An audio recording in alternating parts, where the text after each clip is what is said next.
All right guys, welcome back to PA Farms. Today's video is all about soybeans.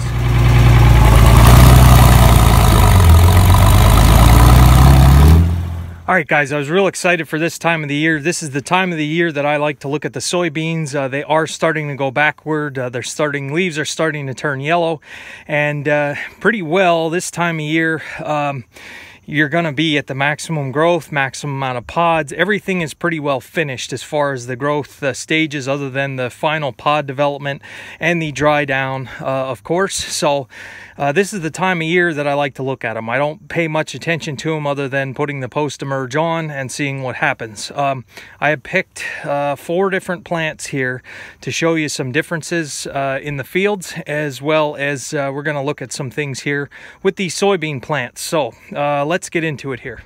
All right, so the first plant here that I picked, this is about an average height in the one field. I was hard-pressed to find soybean plants that were shorter than this in that field. Real nice field. We look at the root structure here. You can see all those little nodules on there. You can see the roots here. These plants, I looked at the leaves. I didn't see really any evidence of any type of mold or anything, even with all the rain, all the 51 or 2 inches of rain we had. They didn't mold. I'm not seeing too many problems with fungus, any type of fungus. You guys will remember my soybean video that I did the soybean tour, and I was just amazed at the leaves, how few holes were in the leaves. I mean, that leaf, they're just very tiny holes this time of the year. So that tells me we didn't have many problems with pests. But this plant, from the ground level to the basically the top, is 44 inches. So that sounds great. You have a nice long stalk, but you don't get paid for stalk or stem or shoot or any whatever you want to call it. You get paid for the beans that are on that plant. So I'm going to count the number of pods on this one plant and see what we have for an average in that field. So let me come back with you. All right, on this one plant we have 45 bean pods, and just about all of them. Now that one has two beans. Most of them have three beans in them. So let's just take off one of the bean pods. They're very green yet. A lot of guys might wonder why. So why are we this time of year? That's the Northeast. This is about on par with a lot of guys here. We're not to the point where we can split them open, really. Yeah, they're still a little bit squishy. But anyway, we got 45 pods on this plant, and I'd say this year, even with the rain, we had a very healthy stand of soybeans. Like I say, you don't get paid for the stalk. They could be 5-foot high beans, but if there aren't beans on the plant, then it's just not. Yeah, you get some organic matter back. That is one nice thing with taller crops. I know some guys have toyed around with planting shorter corn, shorter traits than Pioneer, on account of it being blown over. There are guys that have tried that. I still like Pioneer just because of the taller crop, and a little more stalk, some more organic matter. I don't know. I might be overthinking this stuff, guys. You guys know by now I'm probably a little bit different than your average guy. Okay, so this plant, I want to talk a lot about this plant. Let me come back with you. This I found very interesting. All right, so you'll remember in my soybean tour video, I showed you a place in that field right there where the dicamba had crumpled up the leaves on the soybean plant. The dicamba crumpled them up. They were crumpled up. If you want to see that, go back to my soybean tour video. It's pretty long. It's like 20 minutes if you just want to scan through and find that spot. I don't have a picture of it, but I had a spot in that field that the dicamba, I had used some dicamba for the corn, for the post-emerge, and it crumpled up the leaves on the bean plant. What I did after that video was I came back up and I took an orange flag and put it right where one of them was severely bent up. That was this plant. This plant was so short at that time with crumpled up leaves. And now granted, now wait, this is a little bit, there's 2 here, I'd say. Yeah, this one doesn't count. But anyway, there have been some things written about dicamba not affecting the yield. So let's just count. This is a real good plant. We got 45 bean pods. let me come back with you so it doesn't take forever. All right, so this one has 37 bean pods on versus the 45 from the non-dicamba damaged soybeans. This amazed me that these beans snapped out of that dicamba. Probably has to do with maybe the heat units, that this was crumpled up, the leaves were smaller, wasn't getting the sunshine, maybe like this one was without crumpled up leaves. I don't know, but it is that small of a difference from 45 to, what did I say? I can't remember, 30 some. It's that small of a difference that it still could be the field conditions. Not seeing as many nodules on this one as this one. Could be a number of reasons. So all this knee-jerk reaction and lawsuits over dicamba, I wasn't going to worry about it. I know my neighbor had some damage done to his beans. I don't know what the science says, but here's an example of how it will recover from dicamba, and made a half-decent bean plant out of it, so I'm not going to lose any sleep over it. I don't want to have dicamba drift. It's not something, it's not a goal of mine. But when you have corn and beans right next to each other, and you're spraying something on one crop that doesn't like it, on the other crop doesn't like. You see it with 2,4-D, you see it with Roundup if the wind blows. I killed some of my hay in the spring because it was too windy. Have to do better with the spraying timing and weather. So I have two more here let's talk about. Let's get into these. All right, so this here is basically just a stalk. You'll take notice there's not very many leaves on this plant at all. This was a deer damage. The deer had eaten all the leaves and all the tops off of this. All the leaves are gone, and they must have did it at a certain point in the season. I'm thinking that the pods were already underway here. There's 18. Now this was an end row. This one I picked right from the end. The deer did not really wander into the beans very far. They kind of hung at the end rows. So we got 18 pods on a deer damaged. And I don't want to show you guys just the best I have. This is certainly a good plant. I'm sure there's some better, but there's a lot worse. We move on to a plant like this. This is a smaller one. Now this wasn't an end row, this was in the middle of the field. Obviously a lot smaller. The plants around it were a little bit taller, so it was competing for nutrients the way it looks.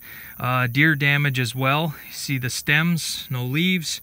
What do we have on here? 1, 2, 3, 4, 5, 6, 7, 8, 9, 10, 11, 12, 13, 14, 15, 17.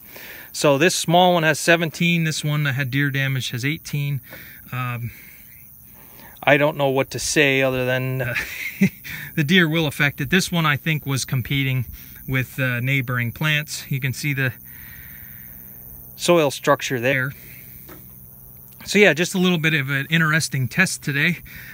Control, dicamba damage, deer damage, and competition with taller plants as well as deer damage. I have a couple spots in the field I want to show you to wrap up this video, show you guys where we failed and we want to do some investigating. But yeah, that's if 90% of the crop can look like this, I'll be satisfied. I know the price isn't very good, but I'm thinking with the yield that we're going to get this year with all the rain, it's probably going to balance out to probably not going to make any more money than last year, even though we're going to have more crops to show for it. But whatever, we're not going to spend time worrying about it. So this dicamba damaged plant really has me surprised, and that's why I'm a little bit leery to believe all this lawsuit nonsense, and it is how it is. Let me take you on a trip here to the bad spot in the field. Okay, so I had talked a lot about the 3-pre program for the soybeans. At this point in the year, it's, I mean, what are you going to do with all the rain that we've had? I think since planting we've had 30 inches, but under these trees we did not do very well. You can see it's all foxtail. The pre-program here, it was sprayed here. And the stand is, well, you look at the rocks for one, but there are beans here. But this is a very poor spot in the farm. I'm not just showing you guys some of the best stuff here. I'm not trying to hide anything, but there's just nothing here. We walk out through here, there's nothing.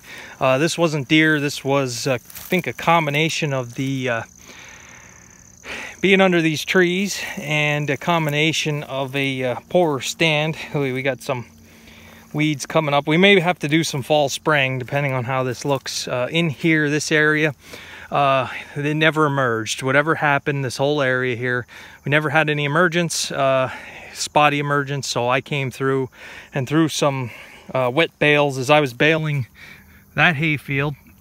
I had some bales that were too wet, so I carried them up here and tried to throw them around, make some more organic matter, some green manure. Here is a spot where it is completely bare, and I want to find out why. I really like to know why. And through there it's thin, there it's just wavy. But it doesn't take you very long. You see the color in the beans are changing. You can see the yellow. Hopefully the camera's picking it up. You don't have to walk very far. Let's just paste this off. Deer damage here, of course. And here, these are close to waist high. And as you go down there, it looks like they're even a little bit taller. So as far as weed control in the field itself, I'm not seeing any weeds. Like I said, I did order my herbicide for 2019. I have it. It is at the farm, and I got the exact same stuff to do the 3-pre again when we rotate the beans. So I was very happy with the results of the pre herbicide. Any weeds that did make it through were my fault in the post. I'd said that before. I used first rate and I didn't use enough to the acre. I could have gone higher with the rate and I didn't maximize the rate. So, but anyway, you're gonna have areas like this anytime there's trees, and I'm not really sure what's in the ground here because the planter did an amazing job putting them in, but for some reason we had no emergence. So, all right guys, I'm gonna end the video there. Let's get out of this soybean field here. 63 degrees today, and after the summer we had with the heat, all those days with heat indexes in the hundreds and the humidity, I'm really enjoying the 63 degree weather, even though it is hot and humid today. So it's a good time of year.